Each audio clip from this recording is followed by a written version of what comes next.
आज हमारे इस भारतीय समाज में हिंसा अहिंसा इसको लेकर के बहुत ज़्यादा भिन्नता है, बहुत ज़्यादा भेद है। हम लोग जानते ही नहीं है कि हिंसा और अहिंसा में अंतर क्या है। और इसी के चलते बहुत से ऐसे प्रचारक हैं, बहुत से ऐसे वक्ता हैं, बहुत से ऐसे लोग हैं हमारे आसपास जो प्रतिदिन हमें अहिंसा का उपदेश देते हैं। कई लोग तो दे दे करके चले गए, कई अभी भी हैं जो हमारे आसपास कहते हैं कि नहीं, हिंसा की बात नहीं करनी, अहिंसा परमो धर्मः। और अहिंसा को परम धर्म बता करके कह देते हैं कि सामने से यदि कोई व्यक्ति आए, आपको मारे, आपको गाली दे, आपको पीटे, आपके साथ हिंसात्मक व्यवहार करे, आपके साथ अभद्रता करे, आप पे कोई अभद्र टिप्पणी करे, तो आप शांत रहें। ऐसे में जो हम आम लोग हैं वो इस असमंजस में आ जाते हैं, हम करें तो करें क्या। सामने से कोई आता है, हमको लताड़ करके चला जाता है और हम लोग ये पढ़े हुए हैं कि अहिंसा परमो धर्मः, हमको हाथ नहीं उठाना है, हमको हिंसा नहीं करनी है। ऐसे में हम लोग परेशान हो जाते हैं, हम क्या करें। तो ये वो लोग हैं जिन्होंने इस समाज को आधा अधूरा ज्ञान दिया और कहा अहिंसा परमो धर्मः। लेकिन इन सभी लोगों ने आपको पूरी बात नहीं बताई। इन्होंने नहीं बताया कि अहिंसा परमो धर्मः के बाद एक और पंक्ति है जो कहती है अहिंसा परमो धर्मः धर्म हिंसा तथैव च। धर्म की रक्षा के लिए यदि हिंसा भी करनी पड़े तो वो अहिंसा से भी श्रेष्ठ है। लेकिन इन लोगों ने नहीं बताया। इन लोगों ने कहा कोई बात नहीं, सामने से कोई यदि आ रहा है, आपके घर पर कब्जा कर रहा है तो चुप रहिए। कोई आ रहा है आपके मंदिर को तोड़ करके मस्जिद बना रहा है, आप शांत रहिए, आप बोलिए ना। कोई आ रहा है आपके इष्ट, आपके पूजनीय, आपके श्रेष्ठ देवी देवताओं के मूर्तियों को तोड़ रहा है तो कोई बात नहीं, करने दीजिए, क्योंकि हमें अहिंसा रखनी है। वो सामने वाला कितना ही बड़ा हिंसक क्यों ना हो, सामने वाला कितना ही बड़ा अभद्र आदमी क्यों ना हो, सामने वाला कितना ही बड़ा जानलेवा हत्यारा चोर डकैत डाकू क्यों ना हो, लेकिन आपको अहिंसा करनी है। ऐसा उपदेश हमारे समाज में दिया गया और हमारे समाज को निष्क्रिय, अकर्मण्य, नपुंसक बनाने की यह घोर साजिश इन लोगों की रही। और उन लोगों से यदि पूछ लिया जाए कि सोमनाथ का मंदिर टूटा, कहां अहिंसा थी, शक हूणों ने हमको लूटा, कहां अहिंसा थी। हम भी मानते हैं कि अहिंसा बहुत इंपॉर्टेंट है, सदा अहिंसा सर्वोत्तम मन की कस्तूरी है, पर दुष्ट नहीं माने तो हिंसा बहुत जरूरी है। यदि दुष्ट को आप अहिंसा से समझाएंगे तो दुष्ट समझने वाला नहीं है। और ये जितने लोग ये कहते हैं कि मिल गई हमें आजादी बिना खड़ग बिना ढाल, साबरमती के संत तूने कर दिया कमाल, ये सब फर्जी बातें हैं। यदि साबरमती के संत की खड़ग और बिना ढाल से आजादी मिली होती तो वो 7,32,000 जो नौजवान थे वो क्यों शहादत को प्राप्त होते। कौन थे फिर भगत सिंह, कौन थे फिर राम प्रसाद बिस्मिल, कौन थे फिर चंद्रशेखर आजाद, कौन थे फिर राजगुरु सुखदेव, खुदीराम बोस, सुभाष चंद्र बोस। ये लोग कौन थे? कौन थे जिन्होंने अपने प्राणों की आहुति दे दी? किस लिए दी इन लोगों ने आहुति?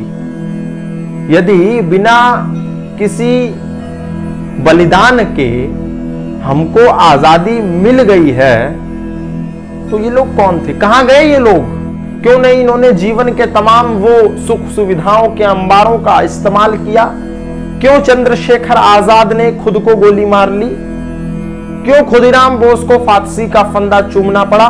क्यों भगत सिंह, राजगुरु सुखदेव को फांसी के तख्ते पर झूलना पड़ा रात के घनघोर साए के बीच? ये सवाल जायज है। इसीलिए कहा गया कि सदा अहिंसा सर्वोत्तम मन की कस्तूरी है, पर दुष्ट नहीं माने तो हिंसा बहुत जरूरी है। सोमनाथ का मंदिर टूटा, कहां अहिंसा थी? शक हूणों ने हमको लूटा, कहां अहिंसा थी? भिक्षुणियों की छाती काटी, कहां अहिंसा थी? जब लाशों से व्यभिचार किया, क्या वहां अहिंसा थी? हिंसक पशु के लिए व्यर्थमय हलवा पूरी है, और दुष्ट नहीं माने तो हिंसा बहुत जरूरी है। दुष्ट यदि ना माने तो हिंसा बहुत जरूरी है। रावण कंस कहो कब उपदेशों से माने, सच्चाई को सदा इन्होंने मारे ताने हैं। काम सांप का डसना है, मौके पर डस लेगा, कुचले बिना कौन इनको पंजे में कस लेगा।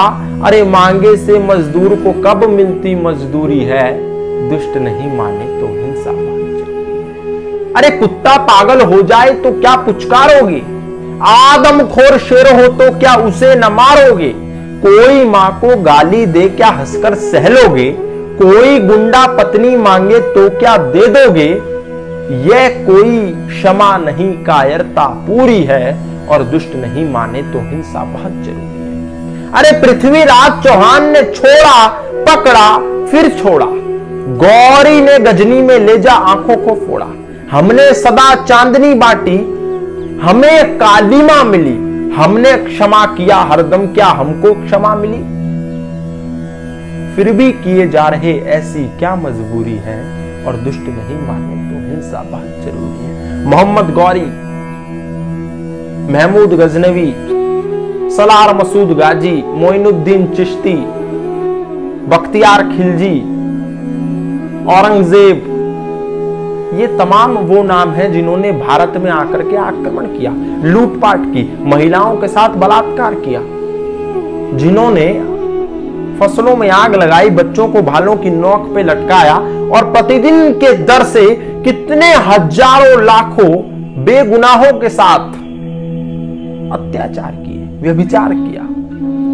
और इन सब हो जाने के बाद भी यदि कोई अहिंसा का उपदेश दे, सामने से कोई भी आकर के आपको मारे, पीटे, कुचले, दबाए, शोषण करे, और आप अहिंसा का उपदेश दें, ये तो सरासर गलत है। और इसके बाद भी यदि अहिंसा का उपदेश देने वालों की बात को आप मान लें तो आप उनसे भी बड़े मूर्ख हैं। जब योगेश्वर भगवान श्री कृष्ण ने कुरुक्षेत्र की रणभूमि में देखा कि अर्जुन ने गांडीव छोड़ करके दूर जाकर के खड़ा हो गया और कहा मैं हिंसा नहीं कर सकता, क्योंकि इस युद्ध भूमि में जो विरुद्ध खड़े हैं वो मेरे अपने ही भाई हैं, वो मेरे अपने ही बंधु हैं, वो मेरे अपने ही बांधव हैं, मेरे अपने ही सखा हैं, मेरे अपने ही संबंधी हैं, मेरे अपने ही गुरुजन हैं, मेरे अपने ही छोटे हैं, बड़े हैं। मैं हिंसा नहीं कर सकता, उनको मार नहीं सकता। तो योगेश्वर श्री कृष्ण ने क्या बोला? हाँ, ये बात आपने सही करी, आप अहिंसा को ही अपने जीवन में धारण करो और इस युद्ध भूमि से वापिस जंगलों में लौट जाओ, वापिस चले जाओ। ऐसा कहा क्या योगेश्वर श्री कृष्ण ने? नहीं। उन्होंने कहा नहीं, तू गलत कर रहा है, क्षत्रित्व धर्म का निर्वहन कर।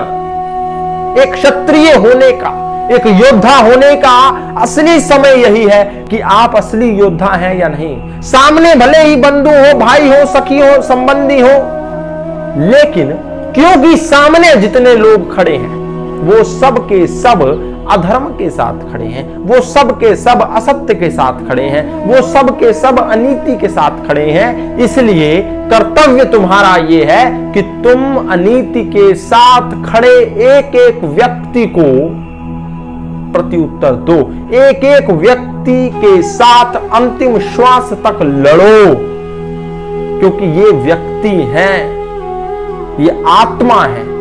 आप ये मत सोचो कि आप अपने बड़ों को मार दोगे, आप अपने भाइयों को मार दोगे, ये तो शरीर है, आज ये जाएंगे, कल दूसरा रूप लेकर के पुनः आने वाले हैं। आत्मा हमेशा अमर है, अजर है, नित्य है, पवित्र है। ये शरीर खत्म होंगे,